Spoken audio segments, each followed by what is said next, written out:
அஸ்ஸலாமு அலைக்கும். இன்றைக்கி நம்ம ப்ரெட் சீஸ் பண்ண போகிறோம். ப்ரெட்டில் சாண்ட்விச் தான் சாப்பிடுவோம், ஆனால் இது கொஞ்சம் டிஃப்ரெண்ட்டாக இருக்கும். வாங்க வீடியோ பார்க்கலாம். தேவையான பொருட்கள்: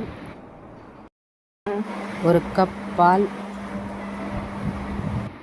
2 முட்டை, 2 ஸ்பூன் சர்க்கரை, 1 ஸ்பூன் நெய், தேவையான அளவு சீஸ் எடுத்திருக்கேன், 4 ஸ்லைஸ் ப்ரெட் எடுத்திருக்கேன். பாலில் 2 ஸ்பூன் சர்க்கரை போடுங்க. உங்களுக்கு எவ்வளோ தேவையோ அவ்வளோ சர்க்கரை போட்டுக்கோங்க. நான் கம்மியாக தான் போட்டிருக்கேன். சர்க்கரை நல்லா கரைஞ்ச உடனே உடச்சி வச்சுருக்கிற 2 முட்டையும் போடுங்க. போட்டு நல்லா கலக்குங்க. அது நல்லா கரையிற வரைக்கும் முட்டையும் பாலும் நல்லா கலக்குங்க. நல்லா பீட் பண்ணுங்க. கேஸ் ஆன் பண்ணுங்க. தவா வைங்க. தவா சூடானதுன்னா நெய் 1 ஸ்பூன் எடுத்து போடுங்க. பாலில் ப்ரெட் எடுத்து நல்லா டீப்பாக இது பண்ணி எடுத்து தவா சூடானதும் அதில் போடுங்க. அதில் ஏதாவது மிஸ்டேக் இருந்தால் சொல்லுங்கள், நான் சரி பண்ணிக்கிறேன். நான் இப்போ தான் புதுசாக யூடியூப் சேனல் போடுறேன், அதால் எனக்கு ஒன்றும் தெரியல.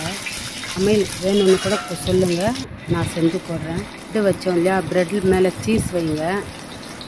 இது நம்ம பசங்களுக்கு ஸ்நாக்ஸ், ஈவினிங் ஸ்நாக்ஸாக கொடுக்கலாம். சும்மா சாண்ட்விச்சாக கொடுக்குறது, இது குழந்தைங்க பால் சாப்பிட்டா மாதிரியும் இருக்கும், நமக்கு முட்டை சாப்பிட்டா மாதிரியும் இருக்குது. அவங்களுக்கு ஃபில்லிங்கும் ஆகும். சாப்பிட்டா சீஸ் வச்சு கொடுத்தா பசங்க விரும்பி சாப்பிடுவாங்க. ஒரு தடவை செஞ்சு பாருங்கள், இது நல்லா ருசியாக இருக்கும். ரொம்ப சிம்பிளாக இருக்க, எப்படி இருக்குன்னு யோசிக்காதீங்க. இது நல்லா ருசியாக இருக்கும். செஞ்சு பார்த்து குழந்தைங்களுக்கு கொடுங்க. அப்புறம் எனக்கு கமெண்ட் பண்ணுங்கள். ப்ரெட் ஸ்லைஸும் எடுத்து பாலில் டிப் பண்ணிவிட்டு மேலே எடுத்து வைங்க. அந்த சீஸ் மேலே வச்சு திருப்பி போடுங்க. லோ ஃப்ளேமில் வச்சு செய்யுங்க. சுட சுட கொடுங்க. பசங்க நல்லா ருசியாக சாப்பிடுவாங்க. நான் நெய் போட்டிருக்கேன், அதுக்கு பதிலாக நீங்கள் பட்டர் கூட போடலாம். உங்களுக்கு வேணும்னா கொஞ்சம் வெனிலா எசன்ஸ் கூட போட்டுக்கலாம், ஆனால் போட தேவையில்லை. ஆனால் போடாமல் கூட நல்லா ருசியாக தான் இருக்கும். என்னோடய வீடியோ பார்க்குறதுக்கு ரொம்ப தேங்க்ஸ்.